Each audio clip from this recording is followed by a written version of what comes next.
You are watching the Love and Money Show, and today I have a very special guest. Thank you for being on the show. Thank you for having me. Okay, so Antoinette, I'd like to start off by having you tell us who you are and what do you do? This is always the hardest question, and I really should prepare a set response to this, but I'm just like a regular girl from Florida, grew up in Miami, went to college like I was supposed to, got a job like I was supposed to, and then realized that none of what I was supposed to do was working for me. So I went and left and tried to figure something else out. Short and sweet. Okay. It's beautiful over there. In that area. Nice and sunny in Florida. It's always spring or summer here. Okay, so Antoinette, what is your background? I've just, I don't know how to answer that question either. What is my background? I don't know. Like I said, I'm from Miami. College job, I was a sales manager for about 8 years with a CPG corporation. So that's the bulk of my background, just sales experience with one company out of college. Nothing more than that. I think real estate was just something that I tried and got into, but it wasn't something that extended from previous experience or a transfer over from a career. Okay. Sales manager, that's very important to know how to sell. Is it? Yeah, that's a great skill. I want to say I was good at it, but I didn't connect with it. I don't like selling. I'm not a seller. I don't like to negotiate. You want it, you want it. You don't. Okay. So it wasn't a career that fit me. Okay. So Antoinette, as far as financial freedom goes, can you explain the term because some people are not familiar with it? I'm going to give you my version of the term. So for me, financial freedom is when you no longer have a need for money in a way. So I would say when the money that you have access to completely covers the expenses that you have to live your daily life, at that break-even point, that's like level 1 financial freedom. Okay. And are you free? Yes, I am financially free. Definitely level 1. I'd say if you get too deep into the FI community, we have different levels or different way we classify what actual financial freedom is. But for me, expenses being covered by another source of income that you don't have to trade your time for, that's level 1. And I definitely have achieved that. Congratulations. Thank you. That's great, especially since a lot of people are not even aware what financial freedom is. So. Yeah. That part, right? And it's surprising because when you grow up, all the messages that you receive throughout life is, you go to school to get a good job, and that's just kind of your conditioning. So unless you get exposed to something else or someone else, or you get fed up with just kind of following that path and start looking for something else, you wouldn't know. Right. So, yeah, I'm glad to have you on the podcast to show people what it is, and you've accomplished it. So Antoinette, how many rental properties did it take for you to become free? Really, it takes your first purchase can free you, right? If you purchase your home with financial freedom in mind, which means that you're going to purchase a house within your means, you're going to purchase something that's hackable, meaning that it generates income that would either completely cover your mortgage or significantly reduce it. If you do that first purchase right, that's all it takes to achieve level 1 financial freedom. If you buy a house hack and you're living in one unit and the other units are completely covering your mortgage and then some of your expenses, that's your first taste of financial freedom, not having bills. A second property adds icing on the cake. So the number can be different depending on what your financial circumstances are at the time, but it can be done in one. Okay. All right. So Antoinette, what was your first deal like? Can you walk us through the process? My first deal, I didn't know was a deal. I was 19, riding around. I decided I was going to buy a house because I'm wasting money on rent. I knew nothing about real estate investing, but I knew enough to attempt it, found a house that I wanted to buy, convinced my sister to put it in her name and buy it for me and then fixed it up. So it was just a thing that I did, but I don't consider it a deal because I didn't know what I was doing. I just thought it would be better to have my money going towards something versus just being thrown away in rent. And I'm in a college town. I was renting an apartment, splitting it with roommates. I'm like, well, if the apartment complex can do it, I should be able to buy something and rent out the rooms and do the same thing. So that was my first deal. This was in 2006. As we all know, the market crashed shortly after. So we were super underwater on that deal within the first 2 years. And I probably spent the rest of the time that I owned it having to pay extra just to meet the mortgage. So my first deal ended up being foreclosed on, but through it, I learned how to access private money, which was partnering with my sister to be able to purchase it in her name. So I would say I learned creative financing through that. But I also learned how to survive a foreclosure and eviction and other things. So my first deal didn't really work out because I had no idea what I was doing going into it. But I would guess having that experience, like once you fail, you don't have to be afraid of it anymore because you didn't die. So you can try again. Okay. Well, I think it's very interesting that you got into real estate so young, like 19. I And didn't know what I was doing. I didn't know I was getting into real estate. Like none of the thought processes that I have now that you would think that I didn't have that. I was just like, I should buy something. And it was really, that was it. Didn't know anything. okay. Well, it was good too. And then the experience of having a foreclosure and surviving that and then coming out successful on the end. Yeah.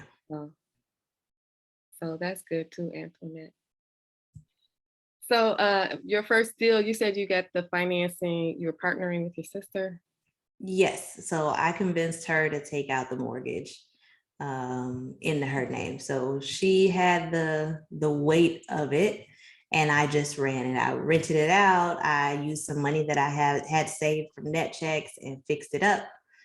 So I maintained the property, and she carried the mortgage. And then I would just send her the rent every month to be able to pay. Okay. So smart lady. Just knowing nothing, no, just winging it, hoping a prayer, trying to see what I could pull off. You did it though, because a lot of people are not thinking about real estate, especially not at 19. No, yeah, I don't know why I was like, yeah. So Antoinette, what kind of real estate do you do?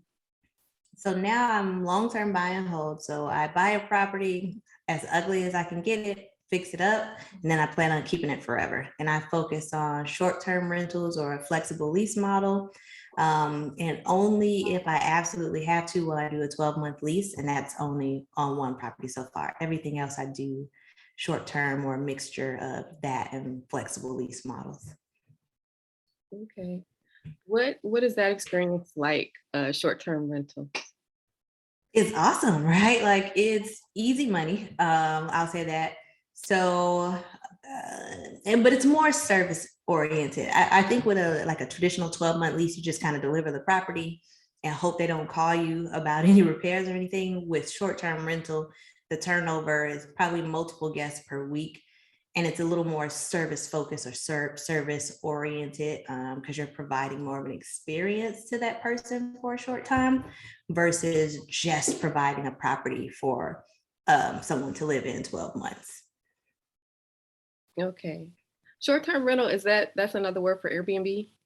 Yeah. So short-term rental is the framework of that model, and Airbnb is probably like one of the companies that helps facilitate kind of the reservation process of short-term rental. But you'll have Airbnb, VRBO, TripAdvisor, Booking.com. Like there are a number of sites that you can list on to attract short-term guests. Okay. I'm gonna have to get those sites from you later. Okay. Yeah, I'm pretty much only familiar with Airbnb. Yeah, there are a lot of them out there, but Airbnb it's like the Coke of short-term rental. So that's going to be the main one. Okay. Antoinette, what does your portfolio look like today? Well, I have 4 properties and 1 arbitrage unit. And arbitrage is basically, Airbnb arbitrage is when you rent a place with the permission of that owner to then sublet it as a short-term rental. So 4 that we own and then 1 that's arbitrage. Okay. All right. So that is interesting. And Can I you guess the caveat is 4 properties, but each of those properties are either 2 to 3 units. So I think when we calculate it out, it's like 10 units total okay, across the 4 and the arbitrage. go ahead, Antoinette. Trying to do something, girl, just a little something. I'm proud of you, and I'm glad I can bring you on so people can see. Thank you. You can see that they can do I it. hope it's helpful because I feel like I'm the same as everybody else, right? Like same opportunities, some better, some worse, you know what I'm saying? Like anybody can do it. There's nothing so special about me that the next person couldn't do exactly what I did. Okay, Antoinette. Seriously. You are special. You are. Antoinette, can you give us an overview of the Airbnb process? Like, where do you start and where do you end? Right. Quick and dirty.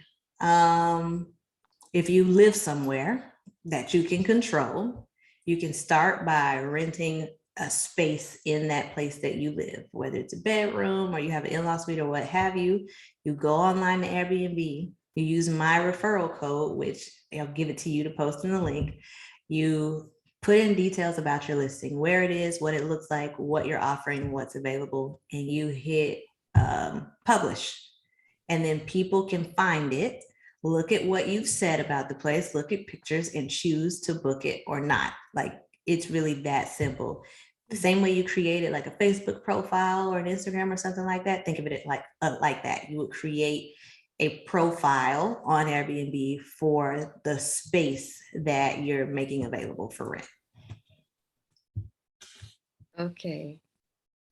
What is it like doing that as a woman? A woman, like, do you meet a lot of crazy people, or? That's up to you whether you meet them or not. So everybody hosts a little bit differently. You have some people that host a space in their house, like a bedroom out of their house, so they're interacting with the guests that come in, or you have people like me that will only rent out something completely separate where there are no shared spaces. Oh, So most of my reservations, I never even see them, right? Outside of talking through the platform, even when I lived in the property, we never came face to face because our sections of the house, there was no overlap or any shared space. So you control your level of interaction with your guests. And that's the best part about it. Like you control all of it. You control how long they can stay, when they can come, if you take them or not. Like it is totally up to you. okay. All right. That makes sense. So, Antoinette, as far as income goes, how much income can you expect to make on one Airbnb? It depends, right? So it's all kind of location specific, target demographic specific, all of that. But I'll say the easiest way to kind of know is to go on Airbnb and just look, right? Like zoom in on the map to where you are or what you're considering and look at what listings are there, look at how much they're charging, look at the reviews that are posted and see how frequently they're having guests stay. And by doing that, you can come up with a rough idea or calculation of on average what somebody in that area with something similar to what you're offering is making. You can also use sites like Mashvisor or airdna.co where they run analytics on different short-term rentals in that area across platforms. And now even on Airbnb's website, they have an estimator. So you can just go to airbnb.com, plug in your address, and it'll give you estimates for what you could expect to make based on the type of property that you input.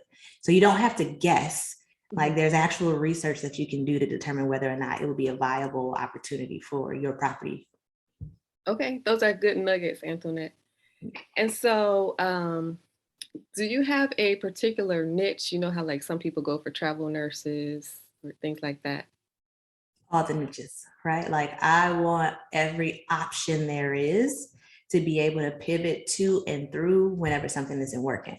So I'd say the key would be understanding like your location and the seasonality there.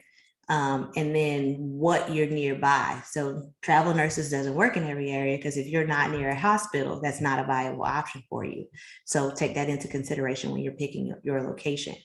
Um, Professionals, that's going to be dependent on the relationship that you have with local organizations to be able to come to you when they need to house traveling professionals or offer a corporate housing option to an employee. So all the niches, you should be aware of all the options that are available to you as you're looking at a property. Look at what's nearby, what organizations are nearby. Is this a national company that should be having people traveling? Are you near a hospital? Are you near a local attraction? Because you want to be able to capture as many guests as you can from as many different sectors. Okay. Could you speak more about location? If someone wants to do an Airbnb, how to keep it occupied, like what locations to look for? It depends. So I'll tell you what I look for, right? I want to be in the popular location that people locally want to live in. And that's usually something that's accessible to parks, accessible to restaurants, a short driving distance to major attractions like downtown or arenas or things like that. So do the people that live in the area want to live there? So if they do, then obviously they have friends and family that will want to come and visit them. So that's going to be a good target audience for me. Am I nearby hospitals so that when my seasonality changes, can I move to a different model and go after traveling medical professionals? So I want that too. What businesses am I near to be able to reach out and offer corporate housing or deals for them to host summer interns, especially if it's a national company? So that's the type of location I'm looking for. Do I want to live there? Is this an area I would want to visit or come to? And that's kind of it, because if you don't want to be there, nobody else do. So, that's the easiest barometer. Do I want to be there? Mhm. That's a good point. Do I Yeah. want to be there? Mm-hmm. So, okay, Antoinette, I'm going to transition over to love. This is the Love and Money Show. So, Okay. are you single or married? I am neither single nor married, but I'm in a long-term committed relationship. Okay, can you tell us something that you learned in your relationship or a prior relationship about money and relationships that could help somebody else? I definitely think that your core values and thoughts around money should be something that are aligned with your partner. So either choosing a partner that has similar values or having those conversations early on so that you guys can gain alignment. Because if you're moving in two separate directions when it comes to money and spending, it will take you that much longer to get wherever you're trying to go. But if you can both be on the same page, have the same core values related to money and be moving in the same direction, you'll be that much more successful at whatever goals you guys are setting. So I'd say the biggest thing is be very careful with who you align yourself with financially, because it can make or break things that you're pursuing. Okay, that's a great lesson. So Antoinette, what is your favorite book? I don't have a favorite book. Okay, so I'm a fiction reader. What is it? I think it's Gods and Monsters. I'm butchering this title, but it's a fiction book. It's a trilogy, and I cannot think of the name of it at all. So I'm gonna have to get it back to you. But I know people usually expect you to like throw out a business book or something like that. If I'm reading for entertainment. My brain is busy trying to learn things all day long. So it's definitely going to be something fiction, something that has magic in it, special powers, things like that. Okay, Antoinette. So for entertainment. For entertainment, for sure. Okay. So Antoinette, for someone who has never bought a property, who is interested in getting to the Airbnb space, what advice would you give them? Do they want to be a property owner? That's the first question. Like if it's somebody that wants to be a property owner and they want to use Airbnb as a vehicle to earn income on that property, I'd say buy a house hack, right? Like your property that you live in first is going to be the kind of the foundation of your portfolio. So buy a house that you can live in, learn all your hard knocks there, and also that house should be a house hack. And in that, you can Airbnb, try different rental models, and you can learn everything you need to know about real estate investing from the comfort of your own home. You have to have somewhere to live. So to me, the best place to start as an investor is with your own home. Okay. Start with your own home. Okay, Antoinette, the last question, where can people find you if they want to reach out to you and learn more? They can find me at fearlessandfree.com. Sign up for the mailing list so you can keep up with new things that are coming out. And they can also follow me on Instagram at fearlessandfreefi. Fearless and Free, FI. I like that. Yes. All right, Antoinette, thank you for being on the show and sharing your story. Thank you for having me.